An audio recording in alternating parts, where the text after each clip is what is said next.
আমরা খবর পাই যে 351 ক্যারেট, প্রায় 351 ক্যারেট আম সেটা কার্বাইড দিয়ে পাকানোর পর তারপর সেটা বিভিন্ন জায়গায় বিক্রির একটা পরিকল্পনা চলছিল। তো সেই অনুযায়ী 351 ক্যারেট আম জব্দ করা হয় এবং এক্সপার্টাইজ যারা আছেন এই ক্ষেত্রে কিছুটা আমাদের কৃষি অধিদপ্তর তারা এটা আমগুলো খুলে দেখেছেন যে আমের যে আটি রয়েছে সেটা এখনো পরিপক্ক হয়নি, প্রুফ দ্যাট এটা কৃত্রিমভাবে পাকানো হয়েছে। তো সেই হিসেবে এখন আমাদের আমি এখানে পরিদর্শনে এসেছি স্পটে। এছাড়া আমাদের এক্সিকিউটিভ ম্যাজিস্ট্রেট হিসেবে এখানে রয়েছেন আমাদের এসিল্যান্ড বদরুদ্দোজা টিপু। তাদের নেতৃত্বে এখন আমরা যে আমাদের আলামত পাওয়া গেছে সেটি বিনষ্ট করার প্রক্রিয়া চলছে যতটুকু আমি জানতে পেরেছি।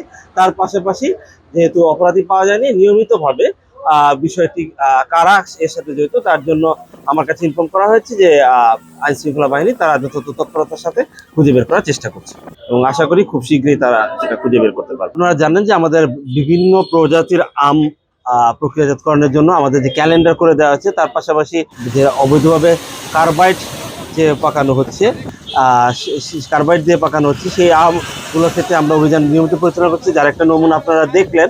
তো অবভিয়াসলি ভবিষ্যতে এটি আরো জোরদার করা হচ্ছে। তার পাশাপাশি আমরা যে উদ্যোগগুলো নিয়েছি, খুব শীঘ্রই আমরা এটা প্রচার করা শুরু করব যে আম ধরার কবে, বিভিন্ন ইউনিয়নে মাইকিং এর মাধ্যমে কাল পরশুর মধ্যেই আমাদের শুরু হতে যাচ্ছে সেই বিষয়টি। তার পাশাপাশি আমরা যে আম বাগানগুলো সেগুলোর তালিকা নিচ্ছি এবং সেখানেও আমাদের নিরাপত্তা এবং জনবল এবং আমরা খবরাখবর যাতে পাই সেটা জোরদারকরণের কার্যক্রম বর্তমানে চলমান রয়েছে। তার পাশাপাশি আপনি যে দৃষ্টিটা বললেন, আমরা বিভিন্ন কেমিক্যালস যেগুলো হয় সেগুলো সাপ্লাই কারা করে সেই বিষয়ে আমরা তথ্য সংগ্রহ করার চেষ্টা করছি এবং আশা করি সফলভাবে আমরা এই লাইনটাকে ব্রেক করতে পারবো।